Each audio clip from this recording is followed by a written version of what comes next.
स्थान जहां लोग बादलों के ऊपर रहते हैं। इस अत्यधिक ऊंचाई पर 5100 मीटर वायुमंडल काफी पतला हो जाता है और स्थानीय लोग केवल 50% सामान्य ऑक्सीजन लेवल के साथ जीवन बिता रहे हैं। उनके शरीर कुछ ऐसे विकसित हुए हैं कि वो हमसे 2 गुना अधिक रक्त कोशिकाएं बना सके। इस बंजर भूमि पर इतना कम एयर प्रेशर है कि एक भी पेड़ सर्वाइव नहीं कर सकता। ये शहर पेरू के एंडीज में स्थित है और यहाँ की ऊंचाई यूरोप के एल्प्स में स्थित जो कि सबसे ऊंची चोटी है से भी 300 मीटर ज्यादा है। यह एक ऐसी जगह है जो आधुनिक जीवन से बहुत दूर है और जहाँ अपराध और खतरा हमेशा करीब रहता है। इस मुश्किल जगह पर लोगों के आने का एक ही कारण है, सोना। कूड़े के ढेर के बीच रहकर और अमीर बनने की उम्मीद में लगभग 50,000 लोग यहाँ आ गए हैं। हम ये देखने जा रहे हैं कि दुनिया के सबसे ऊंचे शहर में लोग कैसे रहते हैं। रुको रुको, हाँ रुक जाओ, हाँ यहाँ क्या तुम मुझे ऑक्सीजन टैंक दे सकते हो प्लीज? जो लोग समुद्र तल पर रहने के आदी हैं, अगर वे एक दिन में 2000 मीटर से ज्यादा ऊंचाई पर जाते हैं तो उन्हें माउंटेन सिकनेस हो सकती है, लेकिन हमने पहले ही उस ऊंचाई को 2 गुना कर दिया है। गहरी सांस लो। सिर दर्द, चक्कर आना और जी मचलाना इसके पहले लक्षण हैं। बाद में खांसी आती है जो आपको सांस लेने में तकलीफ होने की वजह से होती है। तेजी से बढ़ने वाली ऊंचाई की बीमारी के कारण फेफड़ों में तरल पदार्थ जमा होता है। तुरंत सहायता प्राप्त करना बहुत जरूरी है। जो लोग अधिक ऊंचाई पर रहते हैं वे सांस लेते समय लगभग 2 गुना पानी खो देते हैं, इसलिए बहुत सारा पानी पीना महत्वपूर्ण है। यहाँ की ऊंचाई देखो दोस्त, वो पहाड़ उस बादल जितना ऊंचा है तो हम बादलों के ऊपर जाएंगे। हम ठीक हैं, हमारी चिंता मत करो। जैसे जैसे ऊंचाई बढ़ती है हम इससे सांस लेते जा रहे हैं। यहाँ के लोगों को इससे फर्क नहीं पड़ता, उन्होंने इससे निपटने का एक तरीका ढूंढ लिया है। वायुमंडल की परत पतली होती जाती है जिससे हवा में सांस लेना मुश्किल हो जाता है।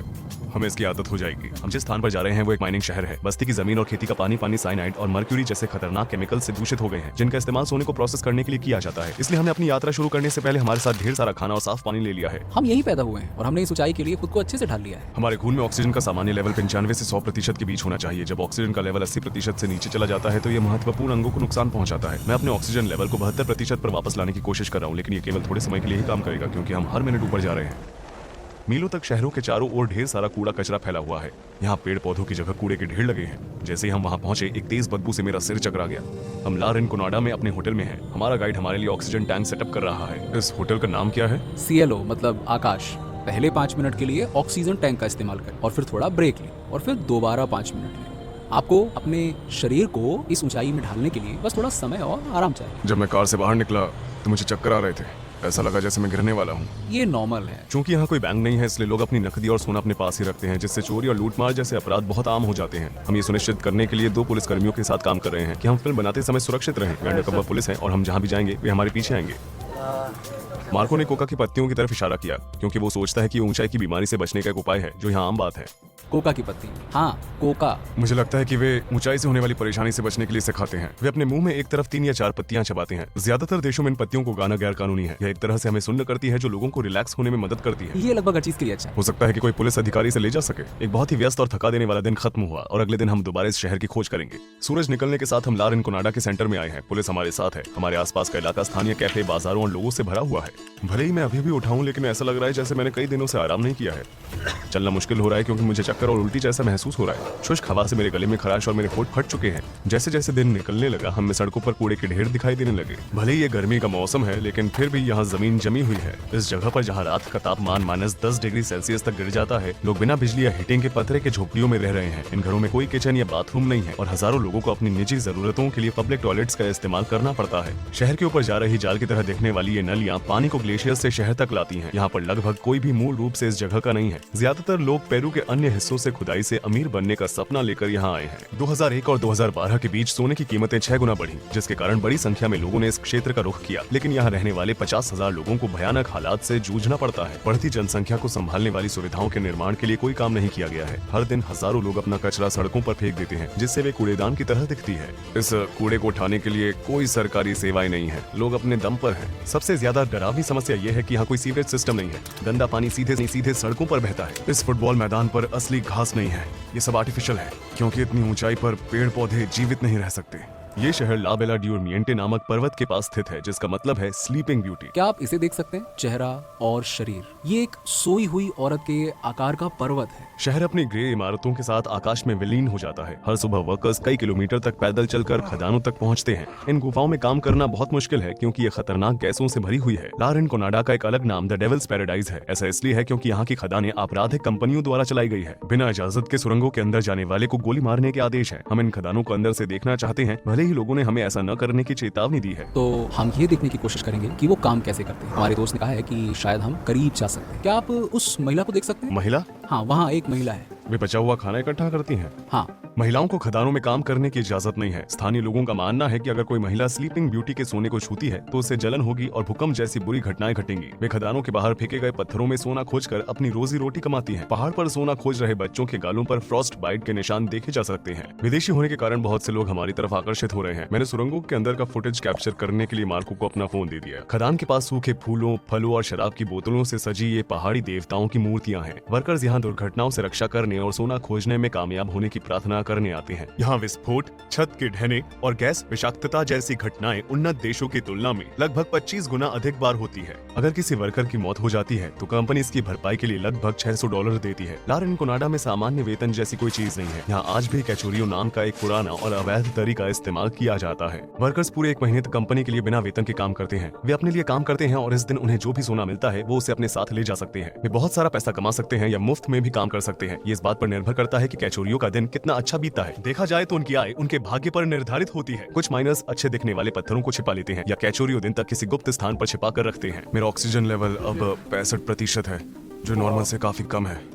मैं ज्यादा सांस ले रहा हूँ और मेरी हार्ट रेट 120 से ज्यादा हो गई है, जबकि यह 80 और 100 के बीच होनी चाहिए।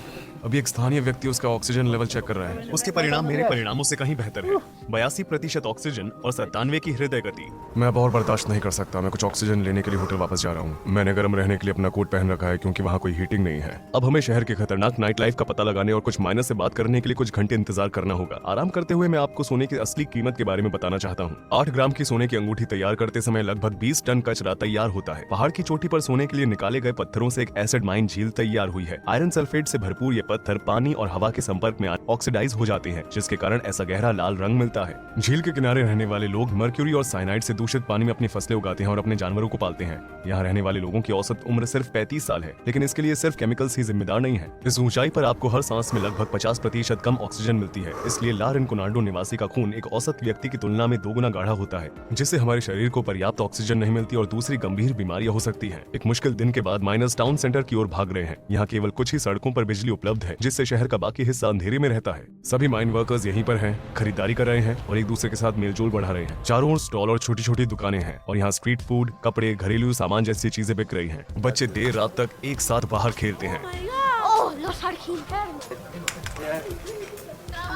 उसकी क्या उम्र है? 12। ए, क्या यहाँ सिर्फ एक ही स्कूल है? हाँ, स्कूल कितना बड़ा है? ज्यादा बड़ा नहीं है। क्या वहाँ कॉलेज है? नहीं, कॉलेज नहीं है। आगे की पढ़ाई के लिए जाना होगा पूनो या जूलिया। अगर वे नहीं गए तो क्या होगा? क्या वे भी खदानों में काम करना शुरू कर देंगे? हाँ। आप देख सकते हैं यहाँ पर लोग सोने के बदले में सोलिस लेने आते हैं, जो इस देश की मुद्रा है। अभी हम दूसरे एक्सचेंज ऑफिस में हैं। लुटेरों और हमलावरों से बचने के लिए इन्होंने काउंटर के सामने लोहे की सलाखें लगाई हैं। अब हम देखेंगे कि वे सोने को कैसे कन्वर्ट करते हैं। मुझे थोड़ी सांस लेने दो यार। आप जो टुकड़ा देख रहे हैं वो एक वर्कर की पूरे महीने की मेहनत का नतीजा है। अभी सोना मर्क्यूरी के साथ मिला हुआ है और दोनों धातुओं को अलग करने के लिए ब्लो टॉर्च का इस्तेमाल किया जाएगा। 1 ग्राम सोने के लिए लगभग 2 ग्राम मर्क्यूरी हवा में मिल जाती है। इस काम को करने का सबसे कठिन हिस्सा क्या है? सामान का ट्रांसपोर्टेशन। क्योंकि यहाँ बहुत सारे चोर और लुटेरे हैं, इसीलिए ट्रांसपोर्टेशन में खतरा होता है। इन्हें ला रिनकोनाडा के बारे में क्या पसंद है? वैसे तो यहाँ कुछ भी अच्छा नहीं है, क्योंकि आपने देखा होगा कि यहाँ सब कुछ दूषित है। आप अच्छी कमाई तो कर सकती हो। देश की औसत से ऊपर कमाई हो जाती है, इसलिए लोग यहाँ आ रहे हैं। हाँ। सिरदर्द और थकान जैसे लक्षणों को कम करने के लिए यहाँ कई तरह की हर्बल चाय बेची जाती है। हम इसे कहते हैं इमोलिएट। ये किससे बनी है? पानी, अलग अलग जड़ी बूटियाँ और सिरप। ये वाकई अच्छा है, थोड़ा ट्राई करो। लो। ये भारी है, इसे पीना बहुत मुश्किल है। हम ज्यादा दूर नहीं जा सकते, ये सुरक्षित नहीं है। आगे ना तो बिजली है ना ही रोशनी, तो यहीं रुक जाना बेहतर है। आप वहाँ देख सकते हैं, वो वहाँ पे एक महिला फूल बेच रही है। बहुत से लोग यहाँ महिलाओं के लिए गुलाब के फूल खरीदते रहते हैं। शहर में केवल एक पुलिस स्टेशन है और पेरू सरकार इन अपराधों से निपटने के लिए कोई प्रयास नहीं कर रही है। क्या यहाँ कोई जेल है? नहीं, यहाँ एक छोटी जगह है जिसे हम कैला बोजो कहते हैं। छोटी सी जगह है। शहर में कोई अस्पताल तो होगा, है ना? हाँ, छोटा, एक बहुत छोटा क्लिनिक है, लेकिन उसमें सिर्फ 2 या 3 कमरे हैं। अब हम एक माइनर से मिल रहे हैं जो 12 सालों से ला रिनकोनाडा में काम कर रहा है। वो शहर के एकमात्र जिम का मालिक भी है। दिन भर की कड़ी मेहनत के बाद कुछ माइनर्स अपना पसीना बहाना जारी रखते हैं। रामिरो खुशकिस्मत माइनर्स में से एक है। आपको अब तक मिला हुआ सोने का सबसे बड़ा टुकड़ा कितने ग्राम का था? 200 ग्राम। उन्होंने कहा कि उन्हें एक ही टुकड़े में 200 ग्राम सोना मिला था। ये काफी बड़ी मात्रा है। क्या आप शादीशुदा हैं? हाँ, मेरे 3 बच्चे हैं। वे यूनिवर्सिटी में पढ़ते हैं। क्या आप अपने बच्चों को खदानों में काम करने की सलाह देंगे?